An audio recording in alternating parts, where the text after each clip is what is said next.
Wow, there are a lot of good films this month, and we've got a long list of films here for November. We're going to be analyzing and helping you figure out which do you see in theaters and which one should you just stay at home and, see in the comfort of your home. I'm John Owens here with co-host Tim LaPointe, late at night on Halloween at this time, that we're recording. But to open us up, Tim, tell us, do you think the 1998 film A Bug's Life was a foreshadowing of our society today? I actually do. It's time for...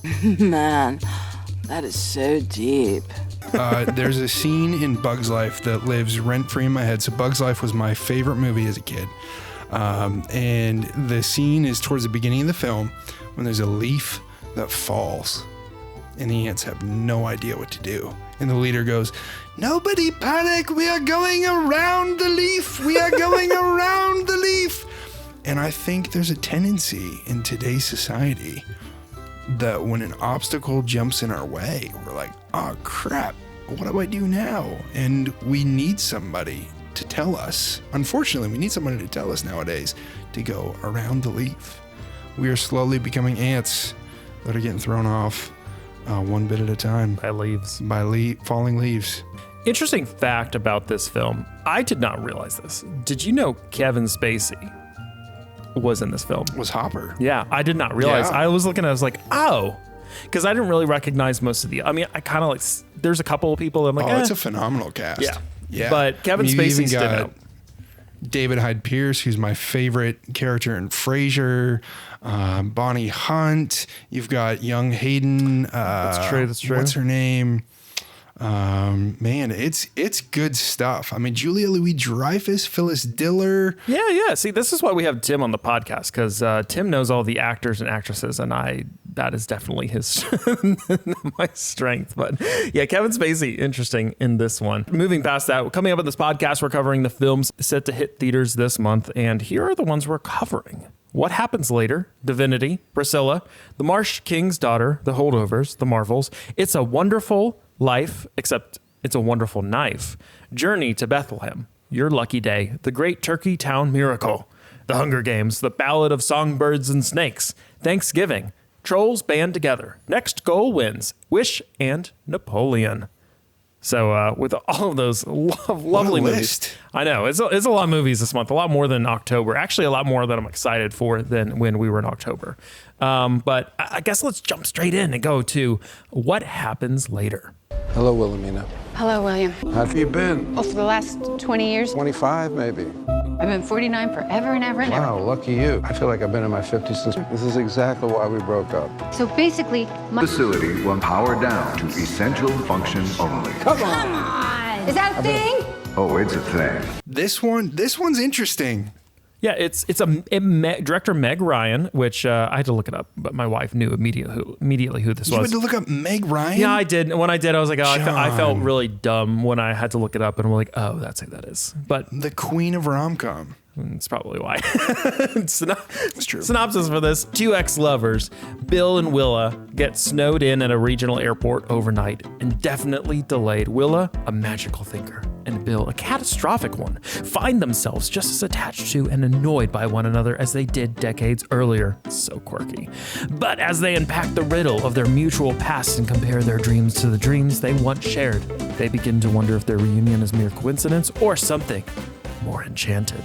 It's a good question. I mean, so I personally actually am a little bit excited for this. Yeah. You've Got Mail, in my mind, is the greatest rom-com of all time. You've also got what some would argue is the greatest rom-com of all time, and When Harry Met Sally. Yeah. She had a great run going with Tom Hanks for a while. It started with Joe versus the Volcano.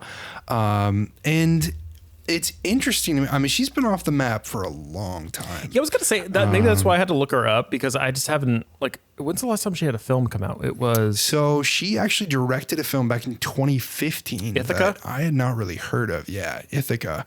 But I mean, obviously in the, you're talking 90s and 2000s, even all the way back to Top Gun, she had a decent role in that one as well. But it's interesting to see that Meg Ryan is now directing a rom-com. But there's a couple really fascinating tidbits about this one. So one is David Duchovny is playing alongside her, who also has not done a lot of film work, at least as of late. He's done a lot of television stuff. One being the X-Files, obviously, which I was a big fan of. Yeah. Fox, Mulder, and the X-Files. But the other thing, from at least my limited research so far, I think there's only the two of them in this movie. Yeah. Like, I don't know if anybody else is in this movie. I think they maybe have some like employees or something, or maybe they're off to the side that you just don't see. But I mean, if I go to IMDb, you've got Willa, you've got Bill, and Airport Voice is the only other credited role. Yeah, so Meg Ryan wrote this with a couple other writers, directed it, and stars in it. And so the fact that she's coming back with rom-com, which is kind of her sweet spot, I'm actually mildly intrigued. interesting. I mean, I have to say, so this one was actually supposed to be released on October 13th, but it got pushed back because of Taylor Swift. Go figure. Which, yes, Tim, I did go watch that in theaters. And yes, Taylor Swift's concert did show up as a background soundtrack for my Killers of the Flower Moon showing. No. Yeah, it did. I heard you're gosh. like during the thing, I'm like, I'm so sorry. Yeah, it's okay. My wife leaned over to me and she's like, I know what song this is. I was like, that's great. I thought we were far. Yeah, and the I'm thing is, glad I they saw had it in it. Dolby. They had it on the other side of the theaters. Anyways, so this was filmed in Bentonville, Arkansas, at a regional airport. And I got to say, by the trailers, I mean, Tim, you and I have been through some regional airports. That's true. It was a pretty good sized regional airport. Not many regional airports have like walkways and stuff for people to be in. So it's a $2 million budget. My wife asked, because we have at the end of this, we're going to be predicting box office bombs and box office, all that kind of stuff. And she questions like, don't you think it's going to be a box office bomb? I'm like, it's a $2 million budget. Like, it can't bomb that much, right? I mean, no. In a studio sense, especially with Meg Ryan, I'm sure they'll cover. And I honestly haven't heard, they're not really doing any marketing on this. So it probably is not too much of a marketing budget anyways. I mean, have you heard about this? No, I hadn't really heard a whole lot about it. I heard something about Meg Ryan and my ears perked up a little bit, especially again, because she's been off the radar for such a long time. So, yeah. I mean, obviously it doesn't look like they're trying to do too much, but hey, good for Meg getting back in the game. Yeah. November 3rd, that's coming out. Next up we have is Divinity, one I had definitely not heard of beforehand. This world has been threatened. Reproductivity has been declining at a staggering pace. True immortality of both body and mind. Just the right size to fit your pocket. Is death just an illusion? The synopsis is, it's set in an otherworldly human existence. Scientist Sterling Pierce dedicated his life to the quest for immortality, slowly creating the building blocks of a groundbreaking serum named Divinity. Jackson Pierce, his son, now controls and manufactures his father's once benevolent dream into a malicious nightmare. Centers on two mysterious brothers who abduct a mogul during his quest for immortality. Meanwhile, a seductive woman helps them launch a journey of self-discovery. Yeah. This trailer is an acid trip, if you could have one without acid, I would say. It's like it kind of gave in my notes I had, it kind of gave off like initially some Lighthouse vibes, albeit with a cyberpunk kind of vibe to it. Yeah, I can see that. I don't know if that was because it was just like, it seems like the whole thing's in kind of black and white in that aspect ratio, but it kind of has that art house feel to it. Immediately interested. I thought it looked genuinely interesting just from the way some of the set pieces looked and how they were doing things. It looks very, very art house kind of vibes. Yeah, well, what's especially intriguing to me about this film is that when you look at the director, the cinematographer, the editors, they've not done a whole lot. And so it's intriguing to me to see something that's so original and so bold being done by people who are fairly new to the film game. And so, yeah, this could be really interesting. And I wonder if this will be a film that we'll look back on in 5-10 years and say, oh yeah, do you remember when that crew made that film and now they're making this kind of stuff? I would agree with you because it does have like some very interesting creative kind of choices. It almost has like, I wonder if they were more in music videos before this, because it kind of gives off that little bit of that vibe. Interestingly enough, the script there was no script. The film was made without a script, according to Al Cesar, which I'm guessing is the director, which I should know. There is no script for this film, he said, so I was trusted with the virtue of doing my own thing. And I started drawing and sketching ideas, and that's pretty much how it all came about. Another interesting tidbit is that for the extended fight scene, they used stop motion. Intriguing. Yeah, it's very interesting considering it's not like claymation or anything like that. It's like people. So stop motion that's kind of an interesting way to do an extended fight scene. And it's on my radar. Whether or not it comes to the theaters near me or not, I'm definitely going to have it on my list to watch later. Next up is Priscilla. Hi. What's your name? Priscilla Boyer. You like Elvis Presley? Of course. Who doesn't? Mr. Presley, you got women throwing themselves at you. Why my daughter? Well, sir, I happen to be very fond of your daughter. I need a woman who understands that things like this might happen. Are you gonna be here or not? Got moved also by Taylor Swift's concert, but I think this one, it makes more sense to get moved because it had some award buzz, and it's an A24 film, and it looks like it's going to be good. The synopsis I found everywhere is pretty simple. The film follows Priscilla Presley and her life with Elvis Presley, and a lot of people are saying that this actor. My wife was mentioning that she saw a bunch of jokes online about how who's the guy that played. Austin Butler. Yeah, Austin Butler. For Elvis. Yeah, they're saying he just won, just got so much recognition for that award. And now Jacob Elordi is coming in, and he's kind of like killing the role so much that people like him more so in this role. Wow. I didn't know that. Yeah. Another Euphoria, there's a couple Euphoria cast members that are coming out in some of the movies this month. It is going to be kind of interesting because most of the things you hear about people like Elvis Presley is you get the bad side of it, you get some of the terrible things he's done, but it's still kind of like romanticized, I guess, in a way, even in the Elvis movie that came out. What was it, a couple years ago now? Or was it last year? Man, feels like a lifetime ago. I know. So with that one, I could see how there was some of that stuff, like his infidelity and some of the way he treated his wife. They got into it a little bit, but they kind of romanticized it in a way that she almost looked on him with pity instead of it being this seems a little bit more on her and how he kind of treated her. Yeah, it's interesting. I mean, you've got Sofia Coppola, obviously the daughter of Francis Ford Coppola, directing this one. And she's kind of got her own approach to things, which is pretty interesting. And, again, you're looking at a cast that has not had a whole lot of opportunity to do a whole lot. And much like Elvis, it seems like kind of put Austin Butler officially on the map. I know it wasn't his first film, obviously. It kind of wonders if this could be that kind of movie as well. They could put a few people on the map. I'm going to think so. I mean, Rotten Tomato from the critic score perspective, and take Rotten Tomato for what you will, it does have a 91% to start off with. So it's going to be in the award nominations somewhere down the line. It's going to be there. It might not win. Smart. Yeah. A lot of people are really still on the Elvis train, coming out of last year's movie.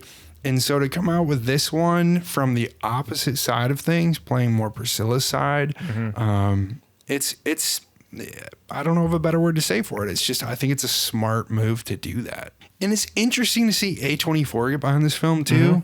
A24, it feels like, especially in the past year or two, has started to inch more into the indie film scene, not more into the indie film scene, but more into the straightforward dramas. So actually, I'm glad you brought this up because The Wrap actually reported earlier this month, back in October, that A24 is looking for action and big IP projects as part of its new strategy, de-emphasizing the traditional character auteur-driven dramas the studio has made previously. So I think they're looking to expand. I think A24 is realizing that they could probably do some bigger things at this point because they're picking some things, which is, I don't know what to think about that because they're looking to make those more commercial style films, which is fine, but I really hope that they don't move away from the art house kind of, because we don't really have other studios that do the art house stuff as well, as much as they do. Moving on, again, another film that was pushed because of Taylor Swift. The Marsh King's Daughter. What you got here? It's habitat. Helena Erickson? What are you doing with my house? What's going on? Your father, Jacob Holbrook. When was the last time you spoke to him? When I was 10 years old. Holbrook. He's the Marsh King guy that I heard about on the radio. He and another prisoner escaped last night. I think he's coming for me. You'll always be my little shadow. You must always protect your family. In a tense thriller, The Marsh King's Daughter, a woman who has a secret past, will venture into the wilderness she left behind to confront the most dangerous man she's ever met, her father. In the film, Helena's, Daisy Ridley, seemingly ordinary life hides a dark and dangerous truth. Her estranged father is the infamous Marsh King, the man who kept her and her mother captive in the wilderness for years. When her father escapes from prison, Helena will need to confront her past, knowing that he will hunt her and her family. Helena must find the strength to face her demons and outmaneuver the man who taught her everything she knows about surviving in the wild. Here's a fun fact for you, John. Yeah. Do you know, so the DP on this film, any idea what favorite film of yours he was the DP for? Oh, gosh, I'm trying to look. That would be none other than the movie Sunshine.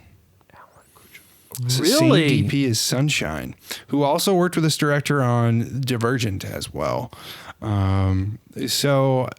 Yeah, a lot of respect for that DP.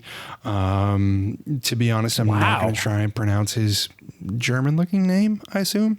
Yeah, I can't. Look, I pronounce names wrong all the time, and I get crap over it, so I'm not going to try to pronounce this. So I'm glad to see Daisy Ridley getting a lead role like this. Mm-hmm. I think it's going to be interesting to see when she expands out of Star Wars, what can she do as the top billed actress in a film. Yep.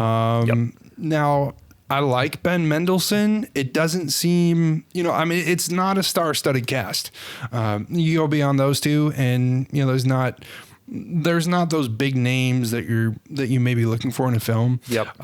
It's an intriguing concept. I feel like with Daisy at the center of it, I'm hopeful that it's not just action thriller, but maybe it leans a little drama too, and gives her some space to play with as an actress. And it'll just kind of be interesting to see if this becomes a pivot or a turning point in her career as she moves forward. So I guess this is a question, and this is kind of why I've always liked how Star Wars has kind of done things in as far as the actors they procure. Mm-hmm. Do you like films that like there's big actors and actresses in? Or do you find yourself liking films that maybe you don't know these actors and actresses as well? It depends on the film, because again, for somebody like John Cena, like we talked about last month with Freelance, like I kind of just know what a John Cena movie is going to be like. Which currently I know that one's at a 0% on Rotten Tomatoes, which is incredible. Which people are saying it's an affront to John Cena. Yeah. But then there's some movies like, obviously your top actors like a De Niro in Killers of the Flower Moon is a great example. You got Leo and De Niro in there, and I'm all for it. You got another movie coming out this month, which I won't mention, but there's a big actor in a big film coming out later this month that I know that actor's in it. I'm all there for it because I know that actor's line of work. I trust their body of work. But just to that point, though, like movies like Once Upon a Time in Hollywood, I'm probably going to get a lot of flack for this. I didn't think Brad Pitt was very good in that movie. And I thought Brad Pitt very much just played Brad Pitt. Like it was a very straightforward role. It was not impressive to me. I have no idea how he won the Oscar. No offense, like Brad Pitt's a great actor. But again, depending on the movie, depending on the actor, I've seen Brad Pitt in some stuff where I'm like, hey, he's great. But then there's a movie like this where to me it's distracting that it's Brad Pitt because he's just playing Brad Pitt. All right, well, we've moved out of November 3rd and we're moving now into November 10th.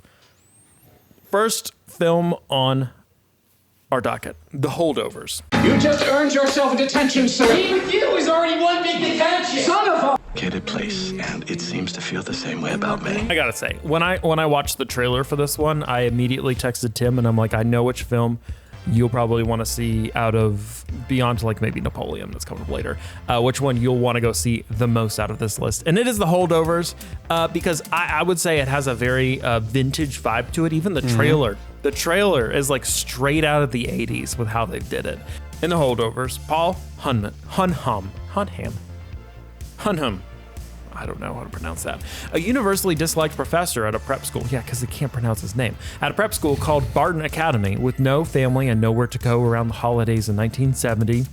I did miss it by a decade. He stays on the campus to supervise students who couldn't go home. After a few days, only one person is left, a troublemaking 17-year-old named Angus. A good student whose bad behavior always threatens to get him expelled, along with the school's head cook, Mary, whose own son was recently lost in Vietnam. The three form an unlikely bond as they spend Christmas together during 2 very snowy weeks in New England. Now, right off the bat, this synopsis sounds a little bit like a Hallmark film. It is nowhere near being a Hallmark film. No. So just to put you at ease, there's another one on this list that is a Hallmark film, straight Hallmark film we'll talk about later. But the Holdovers, Tim, this is a film you're interested in. What do you think? Man, so there's a lot of reasons that I'm very interested in this film. One, I'm from New England.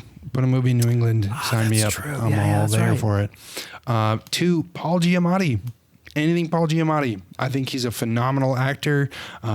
Just absolutely love Paul Giamatti. He's a very passionate actor, and just captivating on screen. You know what movie this is giving me vibes of is a little bit of The Fabelmans, actually.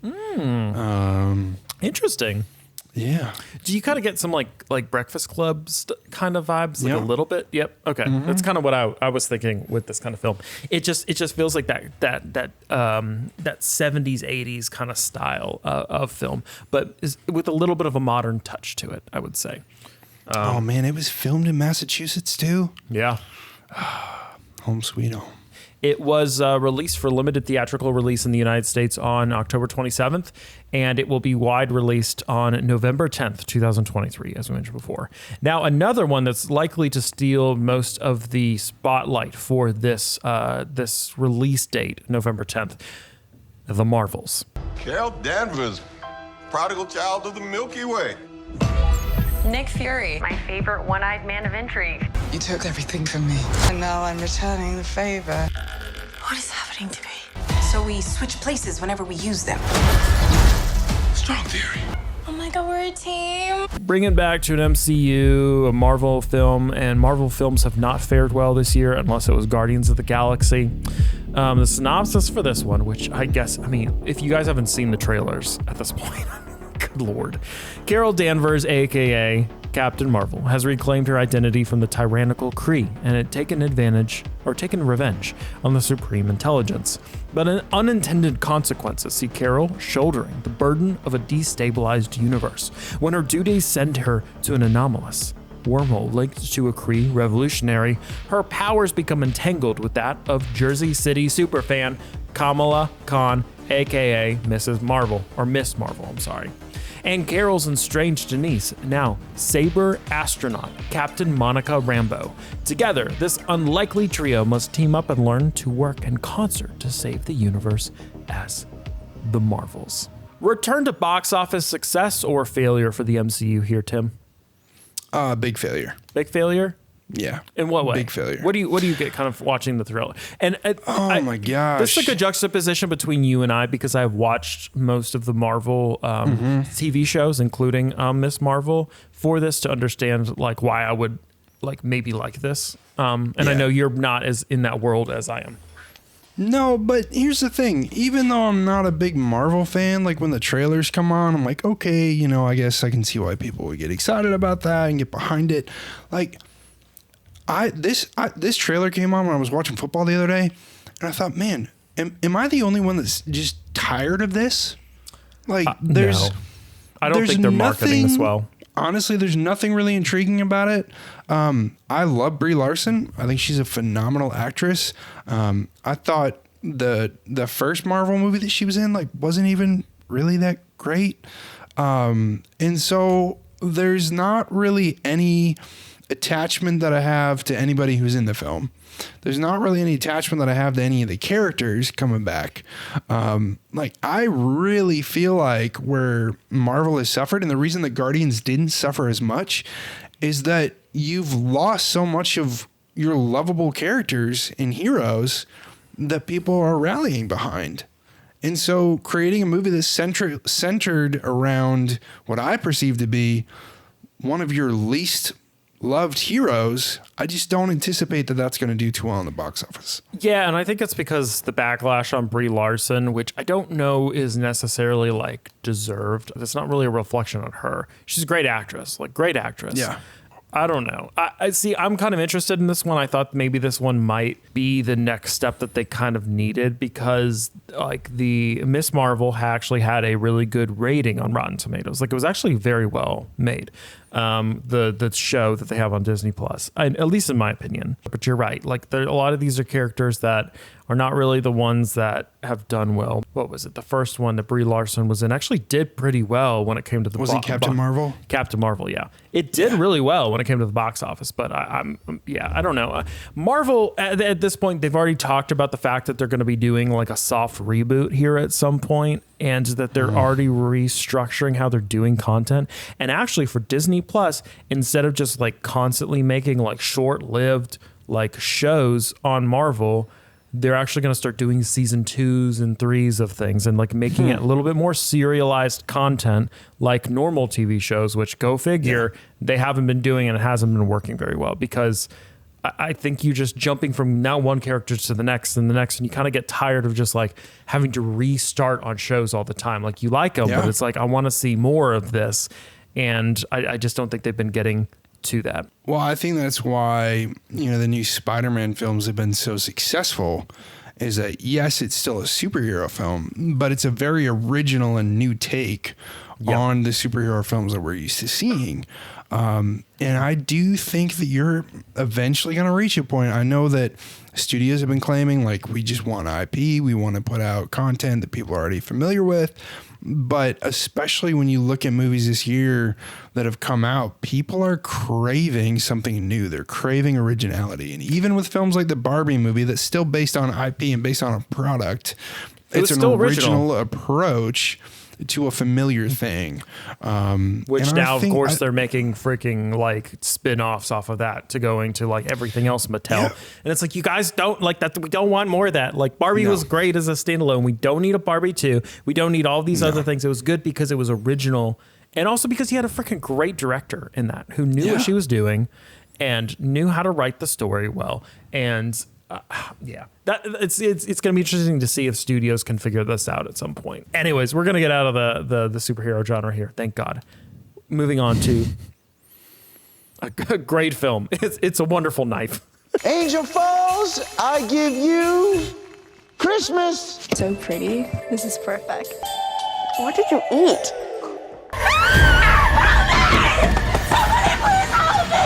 Mayor Waters? Everyone would be better off if I was never born. You'll be safe now. Wonderful indeed. What are we doing?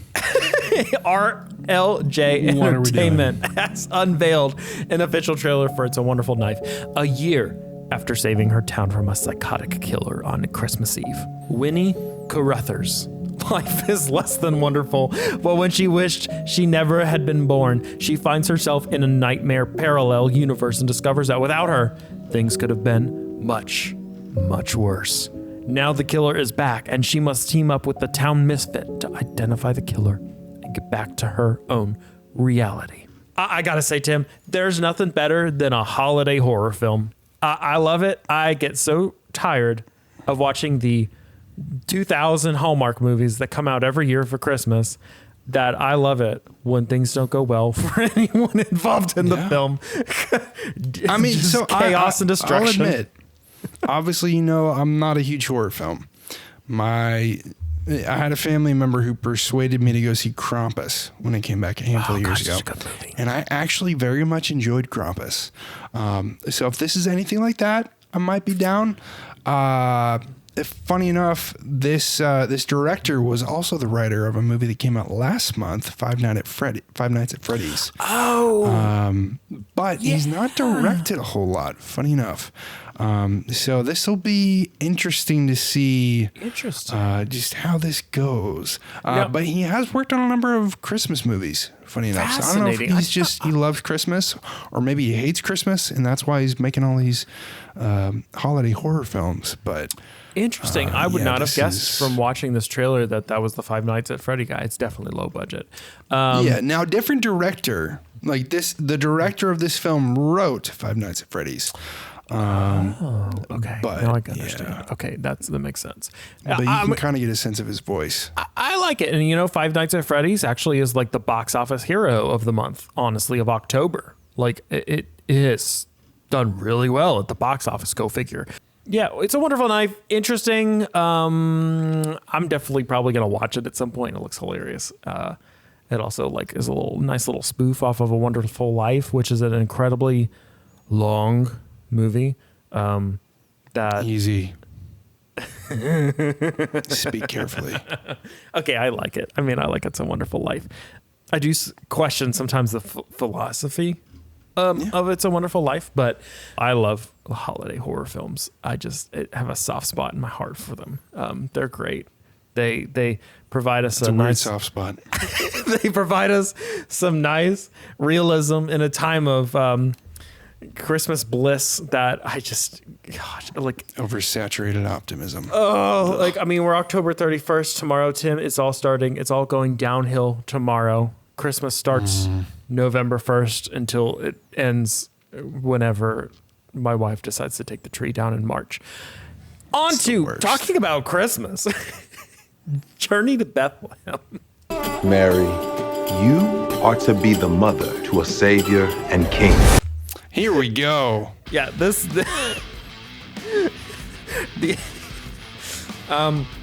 it in theaters. Yeah, move on. Let's see if you guys can guess what this is. A young woman carrying an unimaginable responsibility. A young man torn between love and honor. A jealous king who will stop at nothing to keep his crown. This live-action Christmas musical celebration for the entire family weaves classical Christmas melodies into new pop songs in a music-filled and infused retelling of the timeless story of none other than Mary and Joseph in the birth of Jesus.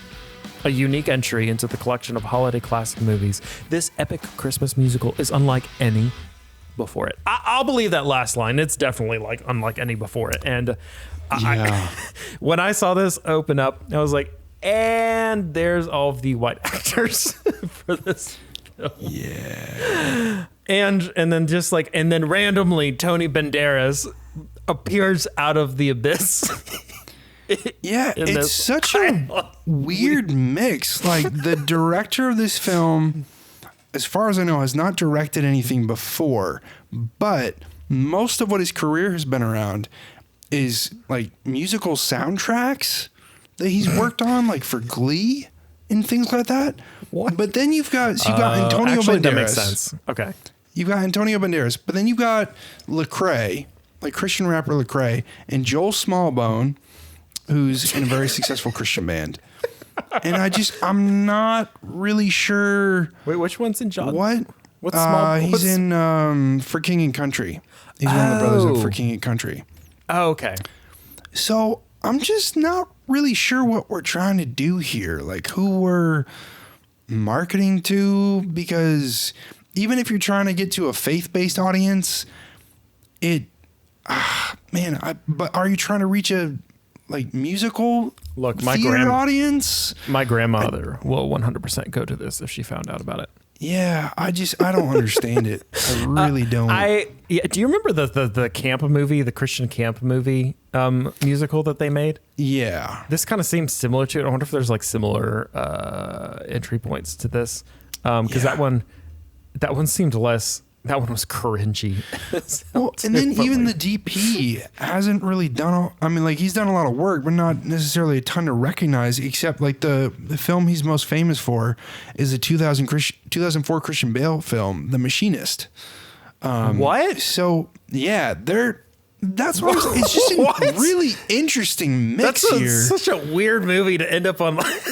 Yeah. And like the editor, but then you take that guy who's worked on The Machinist and match it with the editor of Clifford the Big Red Dog and Charlotte's Web. So once again, no disrespect against any of these people who have had way better careers than I, way more successful careers than I.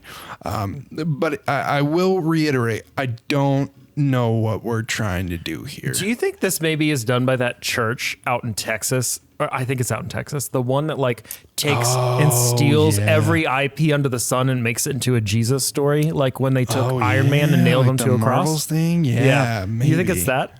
I mean, I doubt it. This sounds like something that they're like, we've done every musical Christmas number under the sun. Who did it? Affirm Films. Oh, that's not surprising. This feels like an Affirm Films thing. I don't know. This is going to be on PureFlix real quick. It just fascinates me sometimes to see which famous actors or actresses end up in these films, like from TV shows or films, because there's always a couple of them. I gotta say, like at the end of the day, how many times can you tell? This is just like another one of those stories that's like, how many times can you tell it in a film? I can't say that I've seen it in a musical before, I guess. So I guess we got there, but I feel like Charlie Brown Christmas special or whatever is the way to go for this around the holidays. Yeah. So. Yeah, you don't need much more than that. No, but if you guys would like to journey to Bethlehem, that is coming out again November 10th. No, we're still on November 10th. All right, finally, the last film. Actually, never mind, this isn't the last film. Your Lucky Day. America don't care how you get your money. About that old question. What would you do if you had $1 million? 156 million. Give me that ticket right now. The synopsis for this one on Your Lucky Day. After a dispute over winning a lottery ticket turns into a deadly hostage situation, the witnesses must decide how far they will go, and how much blood they're willing to spill for a cut of the $156 million. This is giving me vibes of, what's that movie that came out like 10 years ago where everything's legal? It's like I know Purge. The Purge? Yeah, The Purge. I was going to say The Prestige, which obviously is not. Prestige. Yeah. No, it's The Purge. This is giving me The Purge vibes. Yes. But maybe a little more serious-ish. But yeah, you got Angus. I love that Angus you Cloud. had that. I love that you had that because when I watched the trailer for that, and there was this one scene where like the police are like taping over their uniforms with stuff, and I had that same thought. I'm like, wait, is this another Purge movie? So yeah, I'm glad you. Go ahead. Which is like, I mean, it's again, I'm a big fan of unique ideas. And I think The Purge was a really unique idea at the time. I know some people give it some crap, but Your Lucky Day seems like it's just those hypotheticals that, like, I don't know. I feel like John and I kind of every now and then just sit and think for a while and come up with weird hypothetical questions. Mm-hmm. And this feels like a hypothetical question that I might come up with in the middle of the day of like, oh, what if there was a dispute about a lottery ticket or something, Yeah, and this is kind of those ideas further. Yeah, and this is kind of set up because I watched the trailer. So basically, this guy, this I can't tell if he's a criminal. That's not really clear, but he has like a gun on him, and this couple wins the $156 million lottery ticket at a gas station. And he decides he's going to try to take it from them with a gun. But he doesn't know there's a cop in the bathroom. The cop tries to come out and stop it. The cop gets shot. The store owner, the married couple who she's pregnant as well, and him all make a deal with each other somehow that they're going to split the $156 million, and he's going to let them go as if no one can know about it, about the death of the cop. Intriguing. So it's one of those. It's a very philosophical questioning film, and I'm very interested about it. Well, and you've got basically a first-time director who also wrote this, in Daniel Brown, and you've also got Angus Cloud, who sadly passed away about a month ago, but has gotten a lot of attention for Euphoria. Yep. So I know in the film world, he's a very intriguing actor. So this could be just a really, not your typical dark film. You know, this isn't going to be like It's a Wonderful Knife kind of deal. But I think this will have a little more human aspect to it, should I say? Yeah, you could say that. I mean, I think it's going to be an interesting film. I think it's definitely worth a watch from initial, like, just glances at this, from what they've given us on the trailer, because I'm kind of interested to see where it would go. Like, who ends up with the money? Do they all, like, it's a very big, it's like a social question, right? Like, if you had all this money and all you had to do is just, like, you had nothing to do with it, but you had to, like, hide a body or bury a body or whatever and never speak of it again, would you go for the money? Also reminds me a little bit of the 2018 film Widows with Viola Davis. Oh, yeah. Yeah. I like it. I feel like every now and then you need a good crime thriller. And we don't get a ton of those nowadays. And a crime thriller with a ethical question, an ethical, moral, and philosophical question that every person, I think, would struggle with. I think. Yeah. Your lucky day. Maybe not so lucky. All right. Last film of the November 10th lineup, and this one might be the movie of the month. Tim, Takes the cake. Yeah. Or the turkey. Yeah. Should I say? The Great Turkey Town Miracle. It's 8:55 in the morning here at KXT. Stick around for the network news at 9. Getting close to Thanksgiving. Until tomorrow, this is your morning mouth, Connor McLeod. The station's been sold. I'd like everyone to meet our new procurement director, Connor McLeod. A homeless shelter. Yeah, the House of Hope. We're going to need $100,000 to keep the shelter open. And for Thanksgiving, 4,000 turkeys. Widowed. Morning Drive. DJ Connor McLeod. Angus Benfield. Radio station has been sold and there's no longer a need for a morning drive DJ, so he's let go. With 2 daughters in high school, Connor must start looking for new employment immediately. With good jobs few and far between, especially for a middle-aged DJ, he meets Ethan, a believing homeless man who encourages him, and after many failed job interviews, miraculously, the House of Hope, a busy homeless shelter, hires Connor to be their procurement director. His first assignment? To obtain 4,000 frozen turkeys for needy families on Thanksgiving Day. Just 1 month away.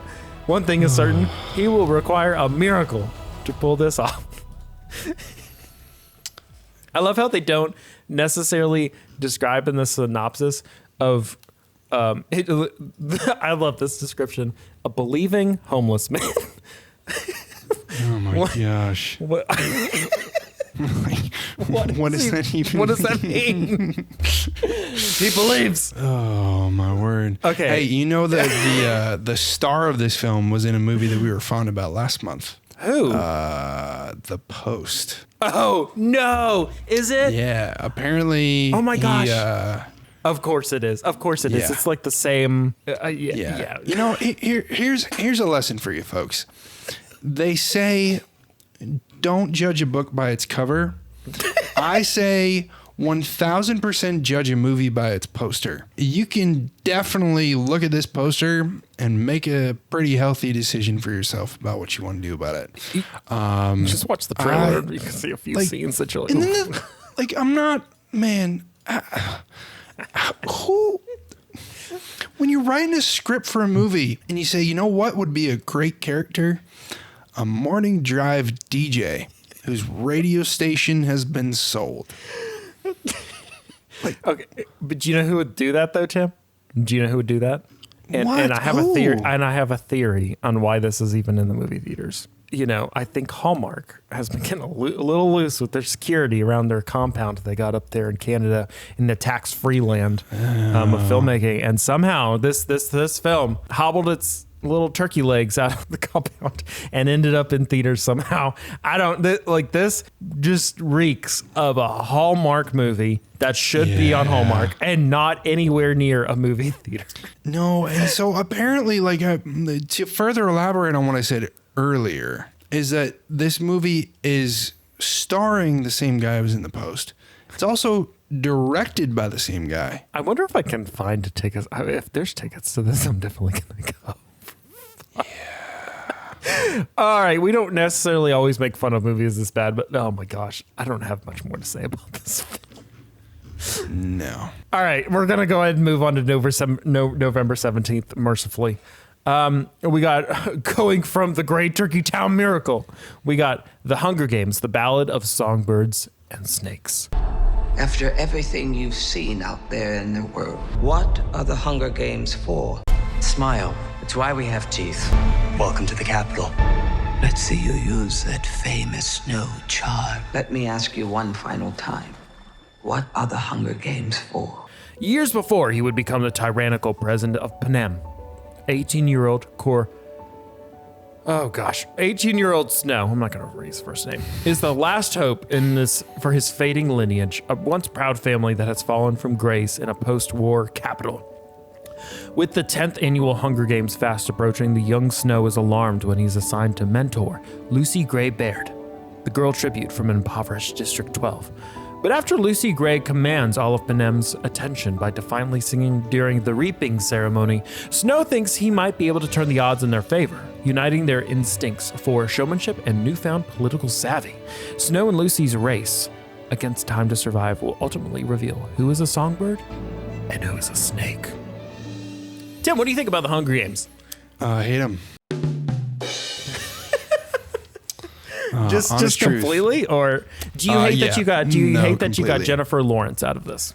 I like. Now, granted, I didn't really watch them. When they came out, so I watched some of them like the past couple of years, and I understand they came out during a time where like teen drama, book-based films were a big thing. I understand if you love the books, you love the characters, whatever. But if you want to be completely honest about the production quality of these films, they're terrible. Absolutely terrible. I would say that for the first one. They brought in actually a new director because the first one was so bad. And the second one's probably, the second one of these is probably the best one. They also, I don't know if you caught this, on the second one, used IMAX film cameras exclusively for while they were in the arena area. I don't even care. Okay. Don't even care. No, I mean, so the big finale of the series, you've got the last two films that they've broken in two films for no reason. Yep. Like legitimately the first 45 minutes of the part one, nothing happens. Like legitimately nothing happens. And again, you'll hear me say it a lot on this podcast. For me, whether or not I'm going to watch a film or whether I'm going to like a film has a lot to do with trust. Yep. And when you have a series of films and you take an entire, like the 45 minutes of an entire film where nothing happens, like you've lost my trust. And what stinks, honestly, is that I love this cast. Mm-hmm. This is look, I might even go see this movie just because of the cast. Like it might cover that multitude of sins from the previous films. Do you like Rachel Zegler?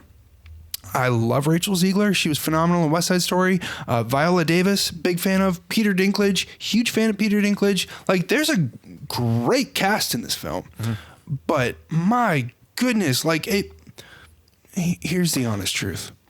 Teen book-based dramas should have never really been its own genre. Like you want to base a film off of a teen book, it can still be a better genre than what that genre was. Mm-hmm. Yeah, and I think the hard thing with the adaptations of books and stuff is always going to be down to the fact that if you don't do it the right way, people are going to be upset about it, about the books. This one, I got to say, looks a little bit more interesting to me than the original films, partially. I don't love the color grading of the film, which my wife told me that that's how the book kind of is, and that's how the other ones are. I'm like, yeah, I don't really love the orange and teal kind of look. It kind of almost makes it feel a little bit more like the newer Harry Potter films a little bit to me. Yeah. In a sense, and I just don't love. It doesn't feel serious. And honestly, this thing, I feel like there should be a little bit more serious feeling in its color grading. And again, that's just my color grade. I like my color, color grading should match your film. And I don't know that this necessarily does. Yeah. Any other thoughts on Hunger Games, Tim? I know we got into some sidetracks there, but no, I mean, good for them. All right, we're moving on. Thanksgiving. Thanksgiving is an institution here. Someone's out for revenge. This is weird. The this goes, the more twisted it gets. Every weapon he's using is straight off a Thanksgiving table. It is going to be a very happy Thanksgiving. This one I'm really excited about. We're getting like a 2-for-1 this month in holiday horror films.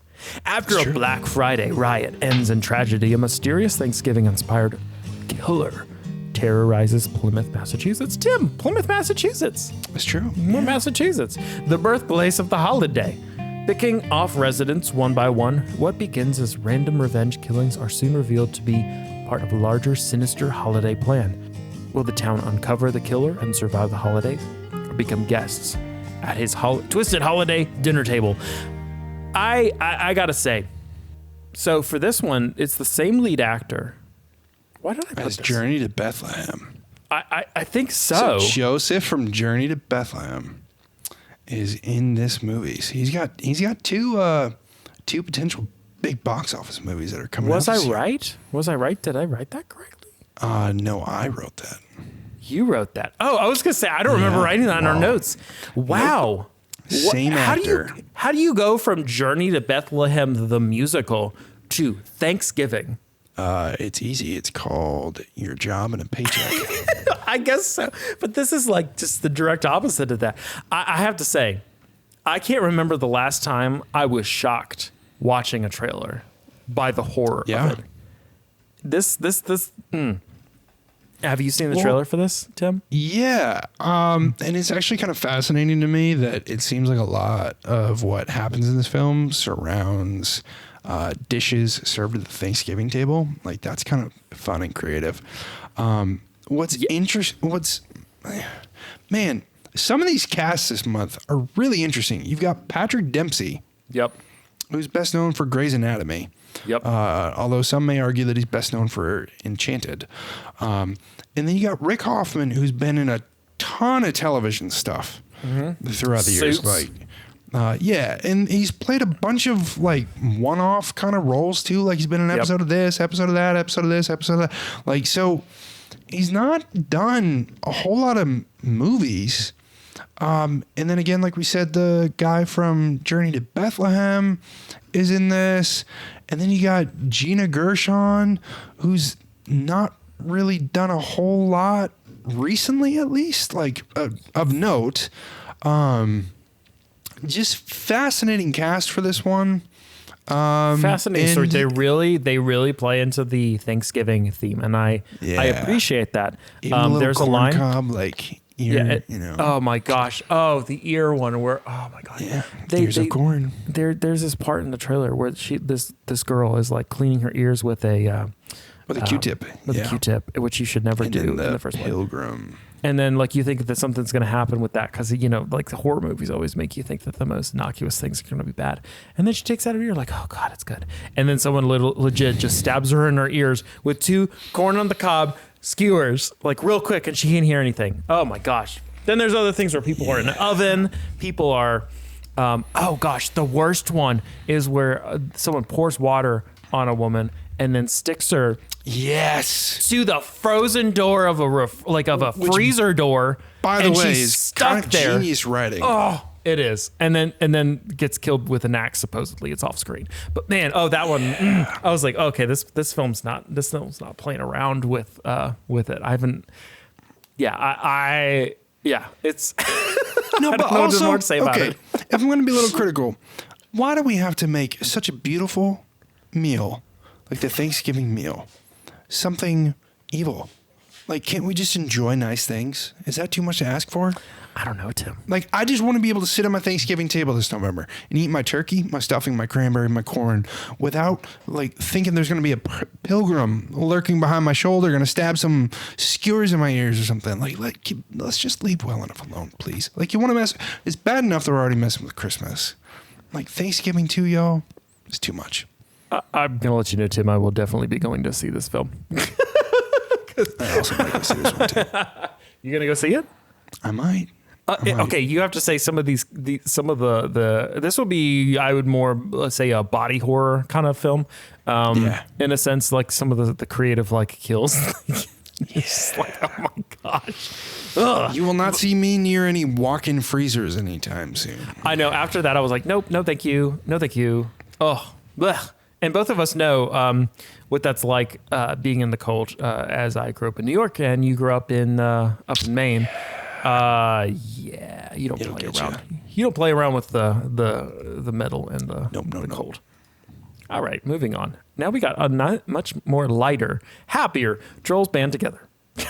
Bro, you're making baby Branch nervous. And I quit. Branch, we're out of sync. We've gone from boys to men, and now there's only one direction for us to go. Branch!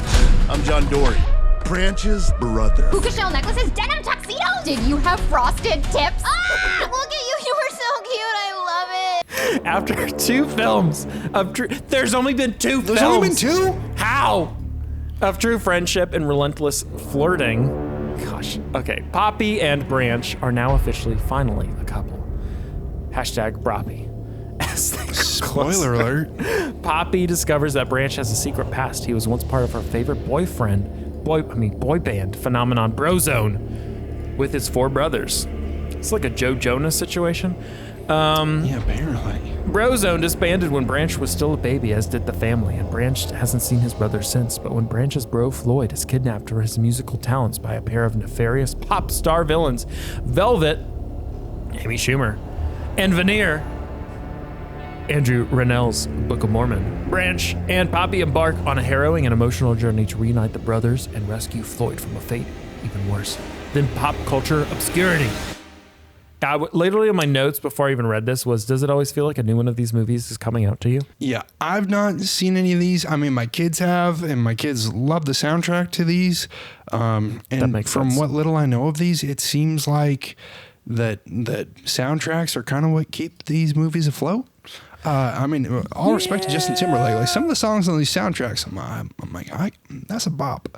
Yeah, it's just gosh. Okay, I will say this film specifically feels like it's been needing to come out for like the past year. And I don't know if that's like a COVID thing, but I've been seeing trailers for this all year long, and I just want this thing to come out and be done. Now, okay, the interesting thing, and this is a kid's film and whatever you want to say, and it's the Trolls and it's the music stuff. The interesting thing that would maybe make this worth seeing in theaters with your kids or something is that certain theaters in the US are doing a concert version of this, and they're doing similar to how Taylor Swift has done her concerts with the light up wristbands, and they light up bracelets. Interesting. Again, for this that will light up with the specific songs in the film. So it's kind of a fun interactive thing for kids. Yeah. So like, I guess that would make it worth seeing in theaters in a certain sense. Yeah. I have to admit, I've never seen a troll movie. Same. Would you really tell me you're taking your kids to go see troll movies? I have not. No. Wow. You gonna go see them? You gonna go take them to see this one? I may. Yeah.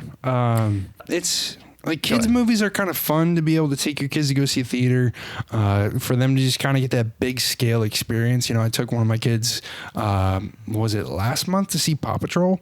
And even there's just a shot of a buoy floating in the water, and all of a sudden this big aircraft carrier type thing comes rolling through, and he just goes, wow! Like, you know, kids, I'm a big fan of exposing your kids to the movie theater early on, where they can see things on a big scale, hear things on a big scale. Trolls is that kind of movie that I think would be a great experience for that. There's probably going to be songs that they're going to love to sing along with.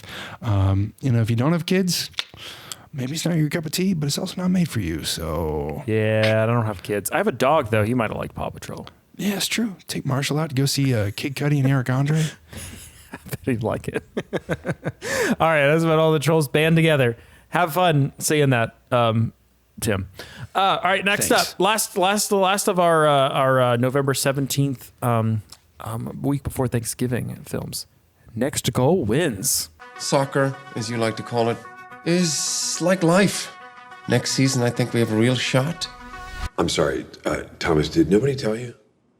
You're fired. This follows the American Samoa soccer team, infamous for their brutal 31-0 FIFA loss in 2001. With the World Cup qualifiers approaching, the team hires, down on his luck, Maverick coach Thomas Rongen, Michael Fassbender, hoping he will return the world's worst soccer team around in this heartfelt underdog comedy. My wife said that she felt like this should be a John Hamm film instead of a Michael Fassbender film. And I gotta say, it's kind of weird after watching Michael Fassbender do so well in Prometheus and Alien Resurrection, or Alien Covenant, excuse me, playing the android, to see him in a role that's not that, because he did such a good job and it was so creepy. Yeah, well, I mean, he's got another movie coming out, I think this year, The Killer. And he's done really well in a lot of different drama roles too. Phenomenal actor, I think. Yeah, he's really good, which is actually why I'm pretty excited that he's in this, because I think it just kind of tells you how seriously Taika Waititi is taking this film, which, by the way, Taika Waititi, I mean, what else do you need to know? So written, directed by him. He's also in the movie, of course, because it seems like he's always working himself into these things, which I love because he's phenomenal. Also was intrigued to see that Elizabeth Moss is in this, who's in probably more known now for The Handmaid's Tale. Being in that show. I became familiar with her with The West Wing. She was great in that many years ago. Really? I don't remember her in The West Wing. Yeah, she was the president's daughter. Oh, yeah. Zoe No, when you were saying that, I Bartlett. was like, that's right. See, what I first remember her is from Mad Men. Okay. Yeah. Yeah, so from Mad Men, and definitely in The Handmaid's Tale, which, gosh, that show is the most brutal show ever made. Yeah. But Taika just does a really good job of balancing comedy with drama. One of my favorite movies that's come out in the past handful of years is Jojo Rabbit. And I love his sense of humor. He's a great writer. And so I'm really intrigued by this one because I think he balances well that heartfelt kind of pull the heartstrings, but also just have you rolling on the floor laughing kind of vibe, which is really difficult to do because I feel like when comedies try to get serious, it ends up getting cheesy. And when dramas try to get funny, it's not actually funny. But he does both really well. My wife had asked me specifically about this one as because I didn't have this in my go to see this with a significant other or go on this is a date film. If you really want to dig super deep on the story, it's a story about another American going to another international place to fix something that's wrong with an international community. And not only that, but it was a punishment to have to go there in the first place. So I was like, if you want to have that discussion on a date, have fun. Yeah. Just not saying anything about the movie, but I was just trying to come up with some good examples for why this might not be a great first date movie if you don't know the person you're going on a date with. That's true. Yeah. Anything more on that? I think it's a soccer movie about someone who comes and fixes a team that won 31, who lost 31-0 in a game, which is it just sounds like a fun ride. Sounds like a fun ride. Well, all right, last weekend in November 24th, we've got only 2 films, mercifully, this month with this week, which actually makes sense because it is the week of Thanksgiving, which means these are probably going to be released on a Tuesday or Wednesday of this to get some of that holiday traffic. Yeah. First up, we've got Wish. I'm here. Whew, just 1 second. Let me catch my breath. Once upon a time stood Rosas, a most magical kingdom, founded by a king with the power to grant wishes. You're right. I am a handsome king. Some of these will never be granted. Not some, most. They deserve more than I decide what everyone deserves. Which is a Disney animation, which follows 17-year-old Asha, an optimist with a sharp wit, who cares endlessly about her community. In a moment of desperation, Asha makes an impassioned plea to the stars, which is answered by a cosmic force, a little ball of boundless energy called Star. It's really creative. Together, they face the most formidable foes to save her community and prove that when the will of one courageous human connects with the magic of the stars, wondrous things can happen. This film was inspired by Disney's Centennial, which tries to tie together themes from all Disney films and also connects with, I don't know if you saw Disney's little thing they put together from the Centennial with all the animations that they did. They put a little I think it's a 15-minute thing where they're all trying to get a picture together, every single one of Disney's animated characters from the beginning to now. And it's a fun little sequence between all of them. They even bring out the things that they never like to talk about, like the Atlantis characters and what's that? Treasure Planet characters. Yeah. This is kind of interesting. Interesting. Have you seen the trailer for this one? Yes. And I can't be credited with this opinion. It was a top comment on the trailer. But I agree that this main character looks and acts like pretty much every main character that Disney's done in the past several years. Yeah. Like very unoriginal look and animation style. And the idea of it doesn't even really seem that fascinating. It feels like, hey, we had to make a movie to celebrate the 100 years of Disney. So here it is. I mean, I'm interested to see it in like support animation in general, because I really don't think animation sometimes gets the support it needs. But like the only thing I thought about this is like it kind of feels like a cheap ripoff of like the Spider-Man kind of look. Yeah. And I don't necessarily even mind that they're going back to this look, because I think there's been way too many of the 3D modeled stuff that's just like it's fine, but they're not really doing anything interesting with them necessarily. So I don't know. I also kind of wonder in some of this is the trailers they're putting together are really trying to aim towards more families, and maybe we're not really seeing the better parts of everything they've kind of done here. So I'm kind of waiting till I see this in theaters to kind of get a little bit better of an opinion. Yeah. No, I'm not. Disney to me is kind of getting that little Marvel era in a way, like running into the same problem what we talked about earlier. Well, they are Marvel, so you know. Well, yeah, but just running out of originality, you know. Yeah. Just that's because Kathleen Kennedy keeps going back to the Panderverse stone, where she gets all of her ideas from. Oh, interesting. Yeah. Sorry, that's South Park came out with a thing this past week with the Panderverse, which is basically that Kathleen Kennedy gets all of her ideas from an AI stone that she can access and touch, and it gives her all of the ideas to make every. Yeah, it's funny. Anyways, Wish. We'll see. I think it could be good. I think it could be good. The trailers, I think, kind of let it down a little bit.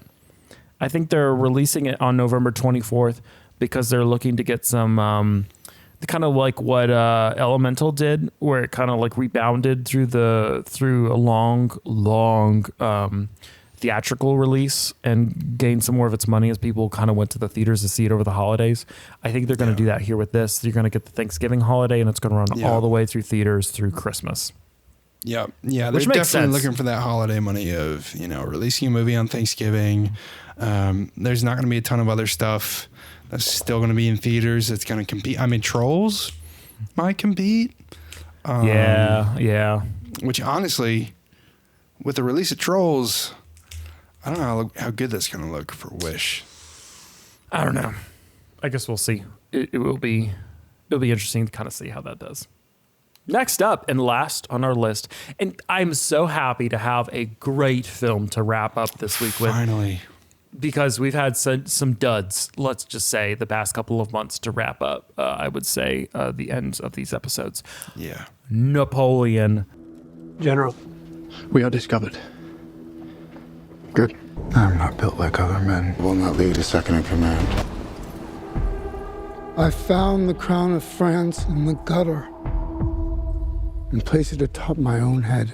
Made by none other than Ridley Scott. Napoleon, I mean, if you haven't heard of Napoleon at this point, I mean, whatever. It's a spectacle-filled action epic that details the checkered rise and fall of the iconic French emperor, Napoleon Bonaparte, played by Oscar winner Joaquin Phoenix. Against a stunning backdrop of large-scale filmmaking orchestrated by legendary director Ridley Scott, the film captures Bonaparte's relentless journey to power through the prism of his addictive, volatile relationship with his one true love, Josephine, showcasing his visionary military and political tactics against some of the most dynamic, practical battle sequences ever filmed.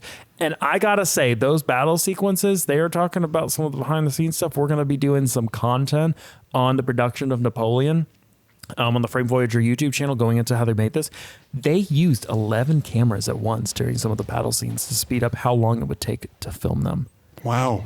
It's pretty crazy. It was pretty interesting how they did this because Ridley Scott was talking about how before, like years ago, it would take them like weeks, maybe months to film like battle scenes. But with like being able to use so many cameras at once because of the digital stuff, it just completely makes it fast. Huh. Last fun fact before we kind of get into our analysis of this film. Did you know, Tim, that Ridley Scott's first film was The Duelist, which was actually set in the Napoleonic time period and actually has to deal with two soldiers during that time who are constantly trying to duel each other or something like that. I did not know that. It's kind of an interesting like bookend. And look, Ridley Scott's got another film coming out next year, which would be Gladiator 2. So he's not done making films, but it's kind of like Martin Scorsese. Ridley Scott is up there in age. I can't remember if he's like 75 or 80. But he's getting up there. He's made like 27 or 28 films at this point. So it's getting kind of close to the end for him. But like I gotta say, Napoleon looks excellent. I've been excited about this film for a while. Yeah, I mean, so I'm to the point, and I know I'm in the minority. I don't really watch a ton of movie trailers, and especially for movies like this where I already know it's Ridley Scott, I already know it's Joaquin Phoenix. Like, there's not much more else that I need to know beyond that. And so when you asked me earlier in the podcast, when we were talking earlier about, well-known actors versus unknown actors, like I trust Joaquin. I trust Joaquin Phoenix as an actor. Also, Vanessa Kirby stars across him. And she's been in some of the Mission Impossible stuff. Also was starred in a movie with Shia LaBeouf, funny enough, called Pieces of a Woman. And I have a lot of respect for her as an actress. So I don't really need to know a whole lot. Like, you could tell me that this movie's going to be 4 hours long, and I'm still going to go see it anyway. Just fascinating concept. And obviously we know from Ridley doing Gladiator that he knows, as much as he's known for his sci-fi stuff, that he knows how to handle historical films really well. Yeah, and like even from like The Last Duel and other things he done, which Last Duel to me, it did not do well in the box office, but it's an underrated film for its very hard look at philosophical topics. But Napoleon looks like one of those epic must-see films. And just the way he like it, Ridley, and it has that iconic Ridley Scott like dark tone, his atmospheric look that he always kind of goes with. Ridley, when you watch a Ridley Scott film, I think a lot of times people just don't know, but like he has like very specific ways and looks and feels for all of his films. And I mean, single-handedly back in the day with Blade Runner, completely shifted the entire genre of sci-fi into figuring out what a dystopian look looks like. I mean, we're going to be talking about this again. We're doing another thing on Ridley Scott and like all of his past work leading up to Napoleon here this month. But man, like he is like the stuff he's contributed. He's kind of more known. I would say you say Ridley Scott, people know him for Alien. They know him for Blade Runner. And maybe they know him for Gladiator. I don't even know if a lot of people could pinpoint him to Gladiator necessarily off the street. Why do you think, like, I mean, he made countless historical films. Why do you think people would recognize him more for Alien and Blade Runner, which he has also said in the past that he almost kind of wishes he had never made Alien in a sense, so he wouldn't have to have that baggage. Yeah, I think a lot of it has to do with like cult following, if you will. Yeah. In the sense that Alien and Blade Runner just have. Here's an interesting thing. I feel like Gladiator is known more so for the talent on screen, like Russell Crowe. Joaquin Phoenix, especially fairly early in their careers. Whereas when you think of Blade Runner, you think of Alien, you think more, at least I do, I think more so of Ridley Scott. So I think really when you look at the sci-fi films that he's done, it's easier to pinpoint his fingerprint on those films than it is with something like Gladiator. It kind of feels like you could put a Martin Scorsese on Gladiator and it would probably like be equal level.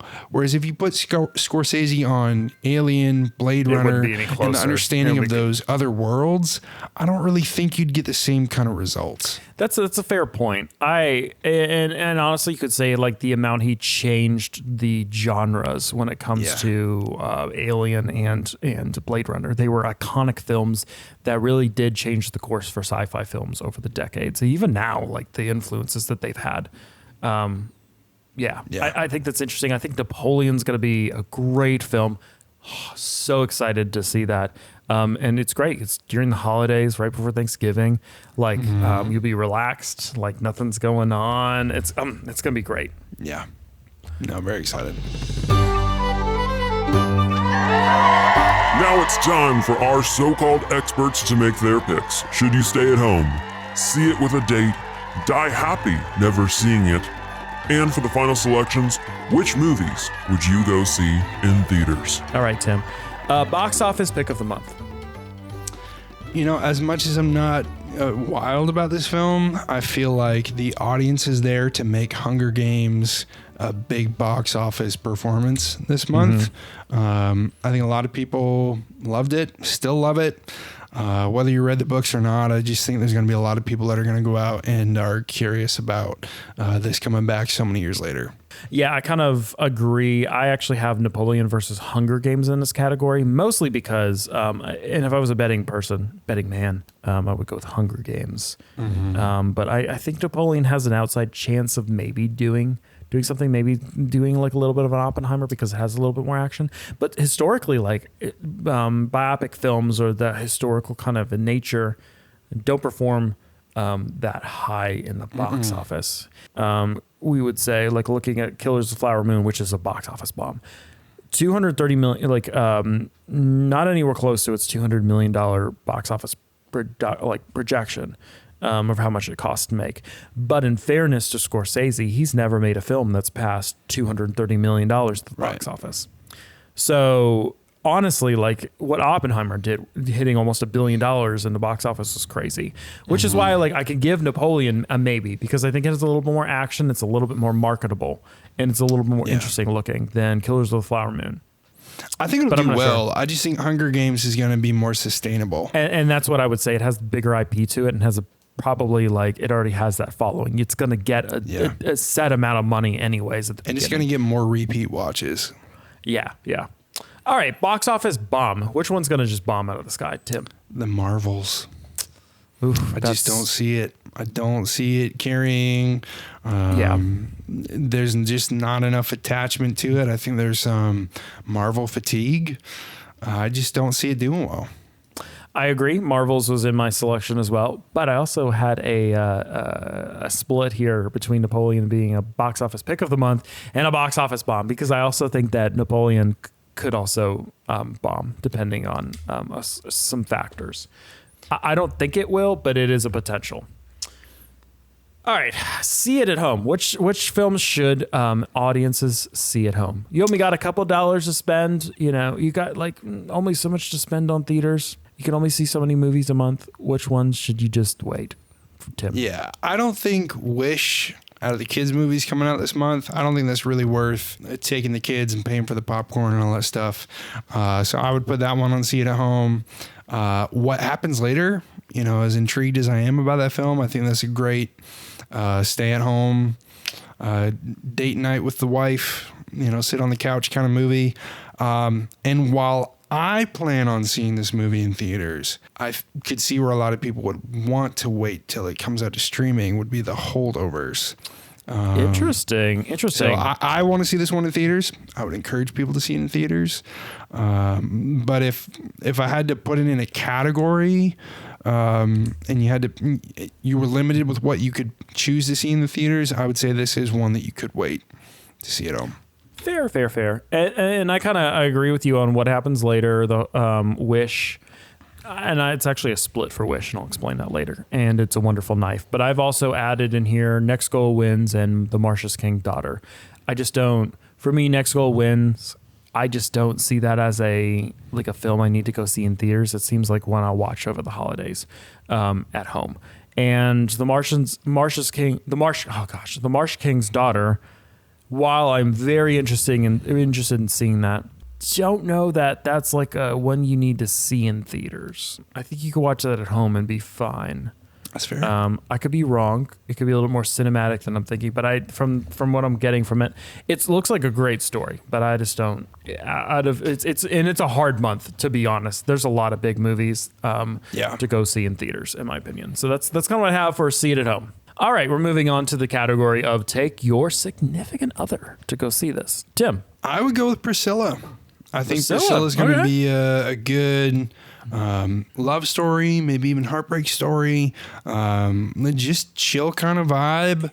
If you got a date night, I think Priscilla would be a good movie and even just to see the follow up of, how does this guy follow in Austin Butler's shoes. I could see this being a good date night movie. Do you think that's a good thing for a date to see if you're taking someone maybe even for the first time or a few dates in to show that you support a strong, independent woman? Yeah, in this film. Sure. Is that what you're thinking? To kind of give the go for it. Give that signal to that person you're going on a date with. Yeah, why not? Let's do it. Now, where you might have to be concerned is that Elvis is a good-looking guy, and if they portray him well in this, you might not end up on a second date. So, while I would recommend you take your significant other, just tread carefully. My date idea would be The Holdovers. It's a classic 70s, 80s kind of film. It feels like a pretty good feel-good movie at the end, and it seems like a fairly safe one to take someone on for a date, maybe the first time. Maybe you're like 5 years into your marriage. It could be 5-10 years down. That'd be great. I think The Holdovers. It just seems like a great date movie to me. Yeah. So that's my pick for taking your significant other or a date on. Tim, if you died right now, like literally right now, what would you be happy never having seen? All right, so I feel like there's a couple that you might join in agreement with me on. I think we could just say it right off the bat. Journey to Bethlehem. Yes. and the Great Turkey Town Miracle. The Great Turkey Town Miracle. Yeah. Yeah, I'm good without those. The one where I feel like we might differ. Ooh. I don't think I'm going to go see The Hunger Games. And I could be very happy without seeing The Hunger Games. Just can't get down with it. Can't get down with the genre. Can't get down with the story. Bring that into the same vicinity as Journey to Bethlehem and the Great Turkey Town Miracle. Yeah. Part of it too for me, I'm very much a contrarian. When things get overly hyped, I tend to back off. And there's a lot of hype around this thing, and it makes me very skeptical. So, like we said at the beginning of this podcast, we are going around the leaf. And a lot of people are just trying to walk in a straight line. I choose to go around the leaf. Tim's walking around the leaf, ladies and gentlemen. I'm walking around the Hunger Games leaf, and I will not cross it. All right. All right. Okay. For our final picks of this month and the end of this podcast. See you in theaters, Tim. What if you got $10 in your pocket? Which it might be more than that at this point. I don't know. I get a subscription.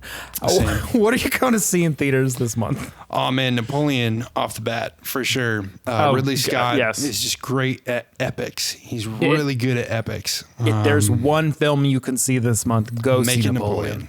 Make it Napoleon. Yeah. Absolutely. I also want to see Priscilla. I like seeing bold performances on the big screen. Big fan of that. I want to see The Marsh King's Daughter in theaters. A thriller, got some action to it. I think that could be one where the sound, the size of the screen could be a really big play into the experience of the movie. Also probably Trolls. I think they could be a fun little family outing. Yep. And look, I'm not going to see it in theaters, but if you're a superhero fan, then you should definitely go see the Marvels in theaters because I agree. Like sound, visuals, that's the best place to see it. The Marvel movies never look as good when they're on a TV screen. No. You can really tell a lot of the CGI elements So I kind of agree with Tim, and I'll kind of preface this of the top end movies before I move into some surprises maybe on this list. Napoleon, for sure. Hunger Games, which Tim didn't mention, but I think like the Hunger Games makes sense as a film to go see in theaters. Yeah. And I think you can see it after. Yeah, if you're into it, go see it in theaters. It is like made for theaters. Wish, I would say, as a split. I think it'd be a good holiday film to take some kids to. I understand why that would be a theater film. And obviously the Marvels and Trolls. Like we both said, the Trolls, especially if you can get those wristbands and you can go with the kids and watch them like as a theater. I think that's a cool experience to do it. Like you're not going to get that at home. The surprise pick, Divinity, I think, would be Divinity. Yeah. Yeah. That's my wild card pick. I feel like that's one of those films that sometimes when it comes to these art house films, going to see it in theaters is way more impactful than trying to watch it at home, because at home you can be distracted by a lot of things. In a theater, especially that film, you're probably not gonna have a lot of people in it. You're in the dark, you kind of have to sit there and you do connect with the film unless Taylor Swift's playing next doors. But for this one, this one sounds loud. But top pick of the month, Napoleon. And that's about it, guys. I'm trying to think of anything else to wrap up this with. Be sure to follow us on Spotify, Apple Music, wherever you like to get your podcast hosted and listened to. That's where we are. And we're also on YouTube, which most of you guys watch on YouTube anyway, so it doesn't matter. But subscribe to Frame Voyager, leave us a little like, little comment, little star rating in there in the podcast rankings. And Tim and I will be back next month for December, wrapping up 2023. And have a happy Thanksgiving, guys. Go watch Thanksgiving, the movie. You'll have a great, happier Thanksgiving if you do. It's just one of my opinion.